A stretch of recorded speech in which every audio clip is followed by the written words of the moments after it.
I wanted to take a break from writing out a script and trying to tell a great story and trying to make the best video I've ever made, because I realized I was just kind of putting a lot of pressure on myself. And it was making me not want to edit. And yeah, not every video is going to be the greatest video ever. So I should just put it in the description. This is the greatest video ever. Definitely watch this one. And also in the descriptions, this is not the best video ever. So if you're watching it, it means that you're awesome and a friend and I want to hug you. So I was having a really hard time editing this video because I couldn't make it fit. I couldn't make it say what I wanted it to say because I didn't even know what I wanted it to say. And I had a really nice time today of not going to church. I stayed home and cleaned the house and listened to people share their stories. I listened to a lady talk about her anxiety attacks. I watched a story of a guy creating community by going to these people's house and offering to make dinner for them in their kitchen. And just these stories of connection and real people showing what's really inside just has touched me so deeply. I'm so thankful for how YouTube can connect us. So I think what I wanted to say about this video is that when I was young, I had a lot of feelings. I have been doing something I have not done for a long time. Going back and reading my old diaries. Ooh, it's irritating. Very irritating, but also very enlightening about who I was and how I didn't know who I would become. When I was young, I had a lot of feelings, and I still have a lot of feelings, and I should not mock my younger self, just like we should not mock young people in general, because all of our feelings and struggles are valid. And when we have struggles and anxiety and depression and whatever, we do not need to say, oh, but other people have it worse, and try to negate what's inside of us, because that is not right. Our feelings are valid. My voice is feeling a bit unused right now because I've just been alone cleaning and listening to YouTube videos all day. So yesterday was rough. The last couple days have been rough. I've just had a lot of negative feelings and thoughts, and I don't like them, and I just haven't felt like myself, and I don't want to be like that. So a triggering thing for a lot of the emotions was that I sold my bags for the first time, and it didn't go very well because it wasn't the right audience. And feeling let down and disappointed about that just opened up this door inside of my mind of just all this negative stuff, all these lies and thoughts. Just I think it was maybe an anxiety attack, because there were so many things in there that weren't logical, that had nothing to do with selling denim bags out of upcycled denim bags. It was these attacking, lying thoughts in my brain about people wanting me around, about my worth, about my future, about just, it's so easy to spiral.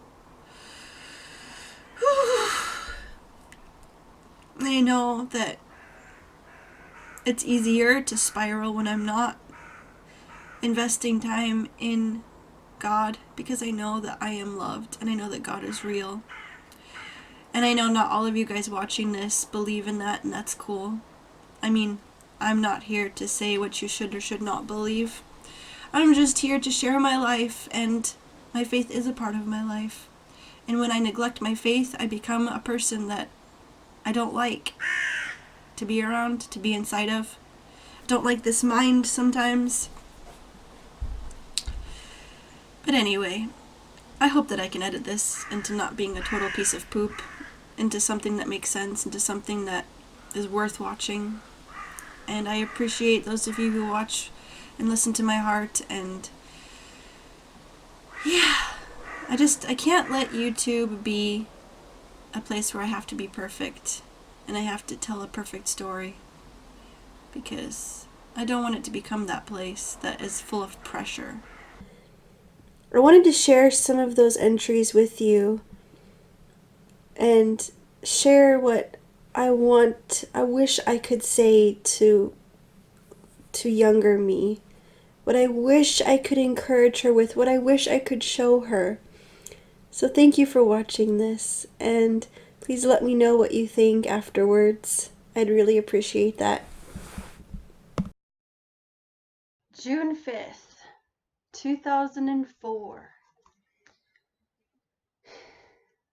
There is something that is so strange and incomplete inside of me.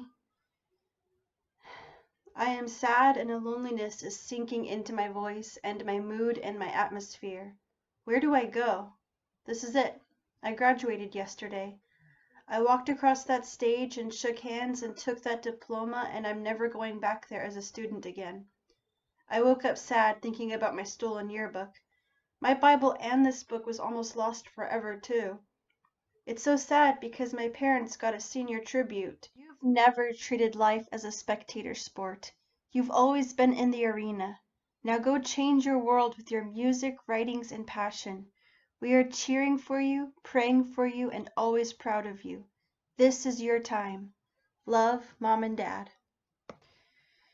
I really want it back, but I feel like such a jerk because for the past few days the only thing I've prayed is, let me find this, please.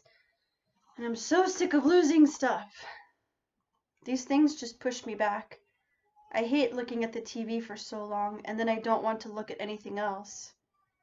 It's just easy. I'm stuck and home. I hope I'm not lonely this summer. Driver's ed starts in about 2 weeks. Then I'm gonna try for a job. My priorities have been so dumb. I've been so dumb. It's so important to be busy, but what about those in-between times? Mustn't lose my sanity between them. I want a boyfriend now. I want someone to take an interest in me, and I want to have someone that takes me places, so that I have somewhere to go, something to look forward to in this big hole of an empty life with nothing to do. People aren't around, so it's back to the books. Soon I'll start reading nonfiction books again. Oh joy! I love movies, but I need people. I'm so scared that life won't be anything. I hate loneliness. I hate how people end up old and weird and frail and talking to themselves and hurting and slow. I hate regretting myself and what I've done, or what I haven't done. I hate being rude when people talk during movies. Not investing time has been making me feel ugly.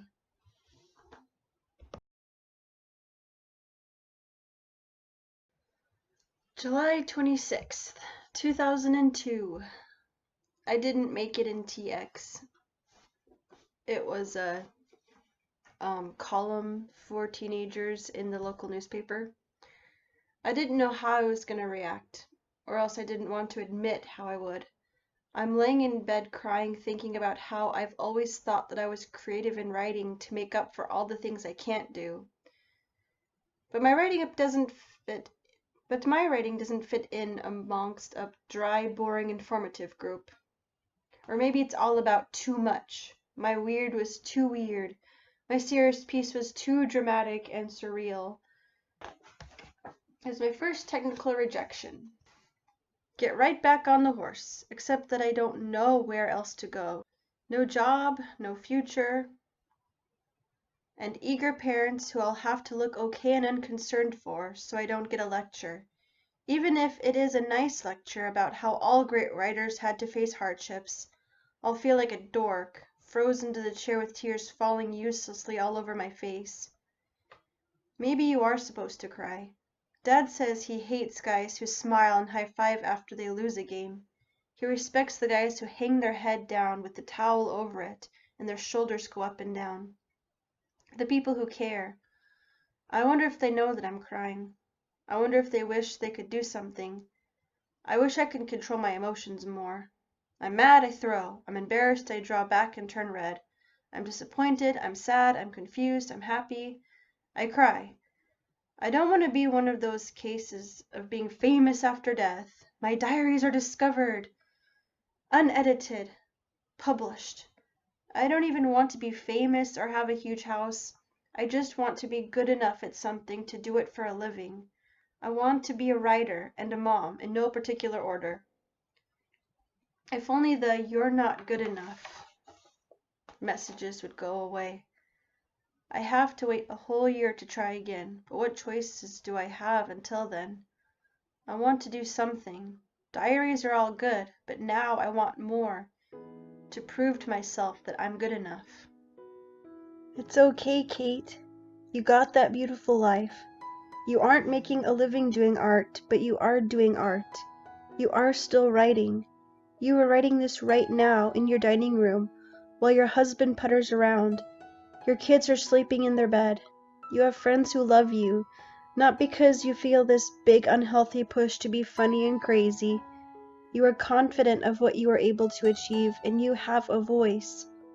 There was always going to be more. Contentment is not waiting for something better. I love every day because it's good. I love every day because time is precious, and this life is precious. It's October, and my husband is so glad to be making fires. He really needs to get gloves because he keeps burning himself, though. And everyone thought I was the clumsy one.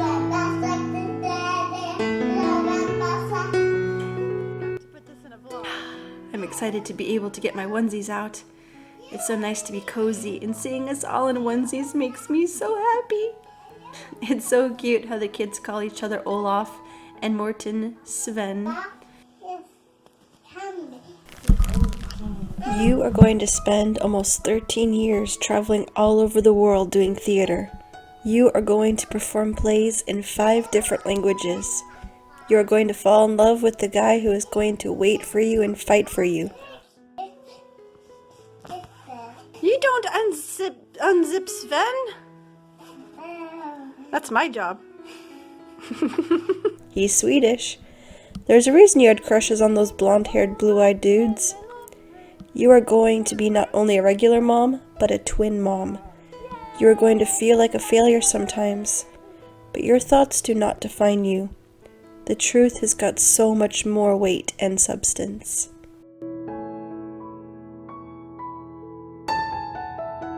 Thank you for being my friend.